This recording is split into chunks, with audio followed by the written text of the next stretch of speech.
Once you've got your paper set up so that you have taped off at least 8 to 10 sections, you are going to start experimenting with some watercolor techniques. The first technique that we're going to experiment with is wet on wet. So when you have wet on wet, that means you have wet paper first. So I'm going to go ahead and get my paper wet first on this section. And then you have wet paint. So wet paper, wet paint. And basically what you'll see is that the wet paper kind of just starts absorbing the paint, and you can mix colors here by adding multiple colors on top of each other. But the wet paper and the wet paint are going to just kind of create this effect where everything blends together well. Okay. When you are using a watercolor palette, remember that you are not going to mix the paint in your palette. You are going to make sure that your brush is clean when you get new colors and only mix them on your paper. Also make sure that your brush is clean. That's why I have a piece of paper towel here. So that's your first technique, is wet on wet. So the second technique you're going to experiment with is wet on dry. So instead of adding water to our paper here, we're going to leave the paper dry, and we are going to paint on that dry paper. And you will see the difference right away. When you paint wet on dry, the paper does not blend it automatically. You can still blend colors together with watercolor, but your paper is not going to do the blending. You are going to have to do the blending yourself. So I'm just going to use those same colors here just so you can see the difference between the wet on wet and the wet on dry. Okay, so those are two techniques to start. The next technique is called a graduated wash. So you are going to start with dry paper and a color, and basically you are only going to use one color. So I'm going to start here with that blue-violet color, and then I'm going to gradually just add water to gradually go from dark to light. So basically I'm creating value by only adding one area of paint and then just using water to gradually go from light to dark. So that's called a graduated or gradated wash. The next technique is called lifting. So once again, I'm going to have dry paper and I'm going to lay down a color. And a lot of different materials can be used for lifting, but the key is to make sure that your paper is wet while you do it. So I'm going to use a tissue. So I'm just going to crumple it up and drop it on top and lift. So you can use a lot of different materials for this. It doesn't have to be a tissue.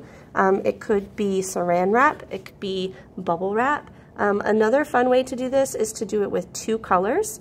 So I'm going to go ahead and lay down a yellow here, and then I'm going to wait just a few minutes for this yellow to dry, and then I will go back and show you how to do the two color lift. So let's wait for that yellow to dry, and then we'll go back and revisit that lifting. Another fun technique, which is kind of a lifting technique, but it's also using rubbing alcohol. If you are laying down some colors on your paper, so I'm just going to maybe blend a few colors. I'll do some wet on dry, maybe a few cool colors that might blend well together. Maybe throw in some of this red here. So I'm just kind of laying down some colors, trying to work kind of fast.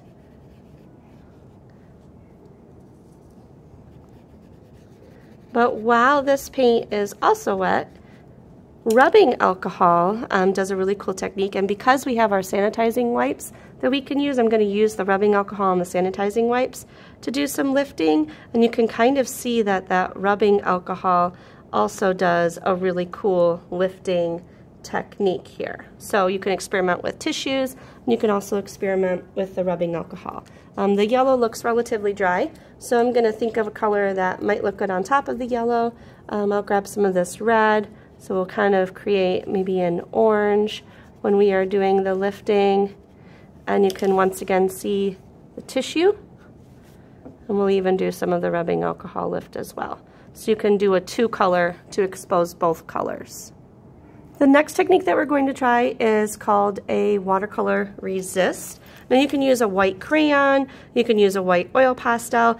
Even this tape here is actually a resist technique. So if I were to take my white oil pastel and if I were to create a pattern on top of my watercolor paper and then go back in and add my watercolor on top, the wax of the crayon or the oil pastel is going to resist the watercolor and show through. So that is called the resist technique. We've kind of already talked about the layer technique up here. Layering techniques are when you can layer 2 colors on top of each other. What you want to experiment with though is laying down a base color that's maybe dark and then letting that dry before laying a light color on top of it. So I'm going to lay down this red color. We're going to give that a little bit of time to dry, and then we'll go back in and we will layer a light color on top. So we're just going to wait for that to dry before we move on. Another technique that we've talked about is blending. That's when you are blending 2 colors together. Let's see, we can do some blending here. If I wanted to go from a purplish color to maybe that red color, basically what I want to do is blend the 2 of them together. And I do that sometimes with just a little bit of water on my brush, or sometimes I let the watercolor do most of the blending. So I'm slowly, gradually going from one color to the next to blend. Another fun way that you can blend is to just take some of your paint and do some really bold, thick painted areas. And we're going to wait for that to dry before we just blend it with some water. So I'm going to leave that there for it to dry. Now that this right here is mostly dry, I can show you the next technique. You'll notice that I want to use yellow, and my water is really dirty right now. If I were to put that yellow and dirty water together, it's going to mix. So I'm going to pause right now and grab some clean water. Okay, I've got some clean water. I'm going to go ahead and grab some of the yellow. Remember we talked about how you can blend or layer using 2 colors. So if you've got your darker color on the bottom and then you layer a lighter color on top, you are going to see that it's not yellow, it is orange, because yellow and red make orange, but you definitely want to make sure that you are waiting for your base color to dry before you try to layer or blend those 2 colors together. If that red was still wet and I put the yellow on top, I would not be able to see the lines. It would blend together like it did up here in the wet on wet. Now that these are mostly dry, we can talk about how you can blend. We've got that bold color here, so I can simply just take water now and use the color that I've already laid down. Since it's dry, it will blend into the other areas. So I'm basically using the color that dried to be my pigment, and I'm just using water on the brush to blend those together. So that's another example of blending. Another fun one is called splatter. There's 2 different ways to splatter. You could do a splatter on wet and you could do a splatter on dry. So this is going to be my wet splatter, this is going to be my dry splatter. So the wet splatter, when I tap my brush to splatter the paint, you can see that it blends together, versus if I tap my brush on the dry areas, it's not going to bleed together.